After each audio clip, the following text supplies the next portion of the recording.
વરિયાવ ખાતે ગટરમાં પડી ગયેલા અને મોતને ભેટેલા 2 વર્ષના માસૂમ કેદારના મોતને લઈ કોંગ્રેસે એનએસયુઆઈ દ્વારા વરિયાવ ખાતે મેયરનું પુતળાનું દહન કાર્યક્રમ યોજાયો હતો। જો કે તે પહેલા જ તેઓની પોલીસે અટકાયત કરી હતી। સુરતના વરિયાવ ખાતે ખુલ્લી ગટરમાં 2 વર્ષના માસૂમ કેદાર પડી ગયો હતો, જે 24 કલાક બાદ મૃતદેહ મળ્યો હતો। માસૂમ કેદારના મોત મામલે કોંગ્રેસ અને એનએસયુઆઈ દ્વારા વિરોધ પ્રદર્શન કરાય તે પહેલા જ અટકાયત કરાવી હતી। કોંગ્રેસ અને એનએસયુઆઈ દ્વારા મેયરનું પુતળાનું દહન કરતા પહેલા પોલીસ પહોંચી જઈ તેઓને ડિટેન કર્યા હતા। તો એનએસયુની ચીમકી આપી હતી કે શાસકો નિષ્ફળ પુરવાર થયા, અમે વિરોધ કરીએ તે પહેલા પોલીસને આગળ કરી અમને અટકાવ્યા છે। આગામી દિવસોમાં બાળકના મોત મામલે સમગ્ર ગુજરાતમાં વિરોધ કાર્યક્રમ કરીશું। જે બાળક પરિવારે ગુમાવ્યું છે એની સંવેદના અમે વ્યક્ત કરીએ છીએ।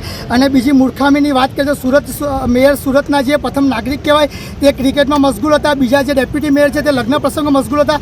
એટલે અમે જનતાને કહેવા માંગીએ છીએ કે આવાને જાકારો આપવો જરૂરી છે। અને જે રીતના ખુલ્લી ધક્કામાં બાળકનું મૃત્યુ થયું છે તેના વિરોધમાં આજે એનએસયુઆઈ અને યુથ કોંગ્રેસના કાર્યકર્તા આજે વિરોધ પ્રદર્શન કરી રહ્યા છે। જ્યાં કરી છે બાળક ઢાંકણામાં પડ્યું છે ત્યાં કરી અમે મેયરનું પુતળું નાખીને અમે વિરોધ પ્રદર્શન કરીએ છીએ, જેથી કરીને મેયરને પણ ખબર પડે કે મારા પરિવાર પર જો મારી પર આવશે તો શું થશે। પરંતુ તબેલામાંથી ઘોડા છૂટી ગયા અને પછી સત્તાધીશો નોટિસ પર નોટિસને કામ કરી રહ્યા હોય એવું લાગે છે કે માત્ર ખાલી દેખાવા પૂરતું છે અને પોલીસને હાથો બનાવીને પોલીસને આજે અમારી આગળ કરી રહ્યા છે। એટલે ચોક્કસપણે દેખાય છે કે ખોટું કર્યું છે ત્યારે જ એમને આ પગલું ભર્યું છે।